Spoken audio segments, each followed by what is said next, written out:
Hello everybody, my name is Vamsi Saladi and I'm going to 7th grade at Baldwin Park Middle School. I have two wonderfully loving parents, Susie and Nandu, who helped me a lot in my life. Now before I launch into my wonderful speech, I would like to ask you a question. How many of you have a BlackBerry phone? 3 people. How many of you have a Windows or Android phone? 6 people. Now, how many of you have an iPhone? 7 people. How many of you would like an iPhone? Pretty much all of you. The iPhone has been the highest selling phone for a while now. Can any of you guess who made it? Steve Jobs is the correct answer. Now let me move on to birth, family, and childhood. Stephen Paul Jobs was born on February 24, 1955, in San Francisco, California, to an unmarried couple. Since at that time, an unmarried couple had to give up their child for adoption, the mother and father named it baby John Doe to Paul and Clara Jobs. Paul Jobs had a job as a macho man for a mechanical company and bought old cars to fix. After fixing the old cars and making them look brand new, he would sell them for a profit. And he would repeat the process again. Doing so, he slowly made his way up the ladder. If Paul Jobs was a macho man, Clara Jobs was the exact opposite. She was a well-educated woman with a degree who met Paul at the Golden Age Bridge. Steve Jobs grew up in what we now call the Silicon Valley, where many companies now have headquarters. But in the 1950s, the Silicon Valley was not full of silicon, but instead had a lot of farms and fruits. So Steve grew up eating apples, which would play a major role in his later life. Steve Jobs was a hyperkinetic kid with endless curiosity. Once he had to be rushed to the hospital because he decided to see what ant poison tastes like. Regarding opinions, how many of you like him? A lot of you. How many of you are neutral? Or don't know about him at all? A few of you. How many of you don't like him at all? One person. Now let me move on to education. Everyone thinks that Steve Jobs was one of those people with round glasses and who was a techie geek and studied way too much. In fact, the correct description of Steve Jobs is the exact opposite. He started school in elementary school and turned into a little terror. He even let snakes get loose in the school. This continued until he met Imogen Teddy Hill. She bribed him into learning. Even Stephen admits it. Imogen Teddy Hill would pay about $5 for every workbook he completed. Soon, with all the money coming in and all the workbooks he was doing, he got so smart that he skipped 5th grade and went to Mountain View's Crittenden Junior High School. It was horrible. All the kids were randomly placed into classes, and the older kids completely beat up the younger kids. Soon though, he convinced his parents to move to Cupertino. He convinced his own parents to pack up everything they had and move just for his schooling. This was an early sign that he would be a tough negotiator. In fact, later in his life, one negotiator described dealing with Steve Jobs as a nightmare and fled. At Cupertino High School, he met Bill Fernandez, who was as much of an oddball as he was. But they both loved electricity, and this helped the two men get along well. Living across the street of Bill Fernandez was Steve Wozniak, who was a techie geek as well. And he also found Steve Jobs quite interesting. They were both made out of blood and steel and could talk you into things you would have never done before meeting. But since they were in different schools, they would not see each other very often. Then Steve went to Homestead High School, where he met Steve Wozniak again. But this time, Steve and Woz would play pranks, like putting up a huge middle finger on top of the campus building. Steve also joined McCollum's Electronic Class 1, where he also showed his guts. One day, when he realized he did not have enough parts for his circuit, he picked up the phone, called a co-founder of HP, chatted, got himself a summer job, some extra parts, and a free phone call. Soon he convinced his parents to send him to Reed College. When he went there, though, he found out that he did not like the way they taught things and dropped out. Now let me move on to youth life. As a college dropout, Steve Jobs worked at Atari, a video game company.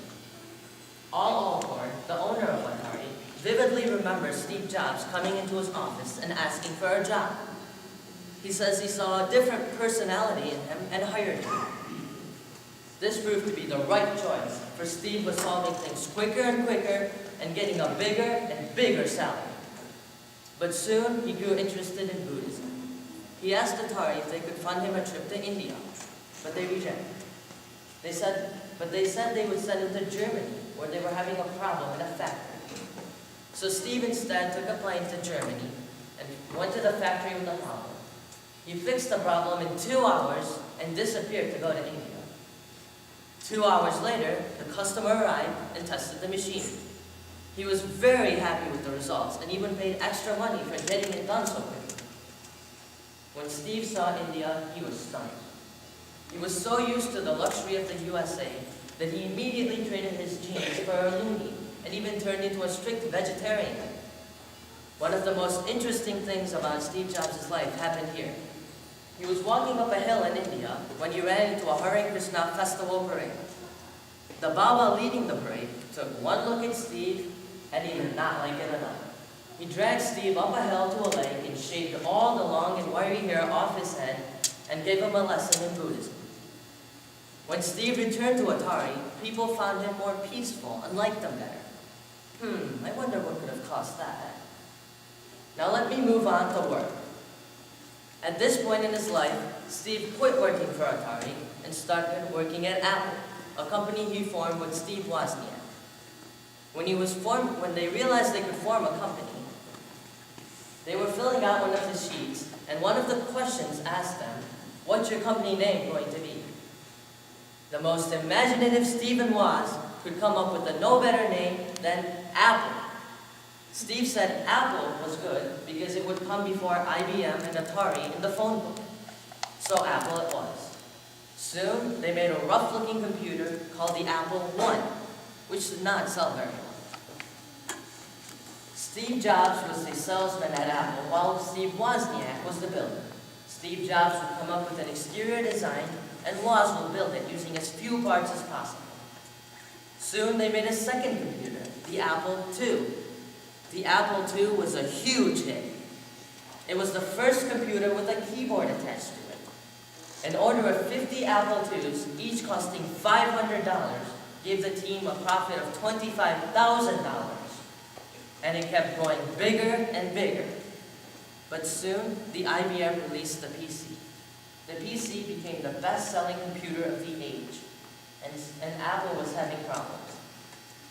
But Apple, in the meanwhile, released 2 new projects, called the Macintosh and Lisa.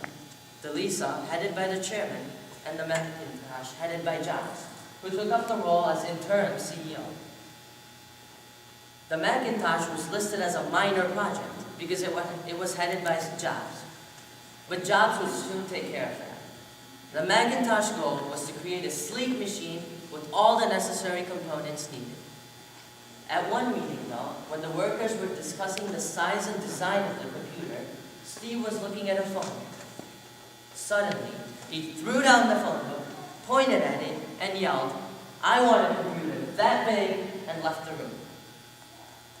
The workers there decided that a computer that big was impossible, and Steve was going nuts. But soon, they did make a computer that big, and it ended up flopping. And so on, they edited their mistakes and made more and more models. But soon, they grew tired and exhausted of working 90 hours a week on average under Steve Jobs. So they started complaining. And as a result, in 1985, Steve Jobs was kicked out of his own company, Apple. Another interesting reason why he was kicked out is the fact that he spent as much time packaging the product as making the product. So when the customer received the product, he would have a magical experience opening it up. This is something I find quite amazing. After After recovering from the overwhelming emotions of being kicked out of his own company, Steve Jobs started Next. Next would later be renamed as the OS X series, which would be used in the Macintosh series. But Next was a fail at that moment, so Steve Jobs went looking for more companies. At that point, he found Pixar and became its co-founder. Pixar was a huge hit, while making movies with the help of Disney. It was getting him richer and richer. Soon they made 6 movies, and all 6 were humongous hits. Toy Story and Toy Story 2 were big-time hits, along with A Bug's Life and Monsters Incorporated.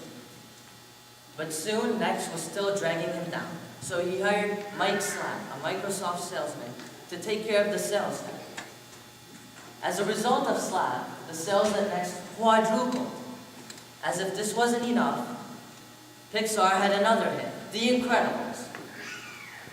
Pixar had made 6 movies, and the 6 movies combined gave them a profit of $3.231 billion. And this gives each movie roughly $528.5 million. Steve Jobs started Pixar with $1 billion and sold it to Disney in 2010 for $7.4 billion. That's what Steve Jobs can do. In the meanwhile, though, Apple needed a CEO and needed money quickly. So Steve agreed to sell Next to Apple. Apple immediately agreed. Now Steve Jobs was back as interim CEO and was pushing himself again for a new product. This time, he was a legend in the music industry, the iPod. The iPod sold over 4.5 million units 2 years after it came out. Had you ridden through Cupertino at that time, you would have seen it everywhere. It was that big. And it wasn't all. Even though Steve Jobs now was a legend in the computer-making industry, the movie-making industry, and the music industry, he still wasn't done. At his own TV show, the Macworld Expo, he launched into a speech about a new product. One that was smaller than a pack of gum.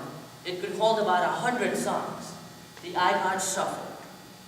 In 2007, he released the iPhone. And in 2009, he released the hugely popular iPad. Now let me move on to marriage and children. Steve Jobs was first married to Chris Ann Brennan.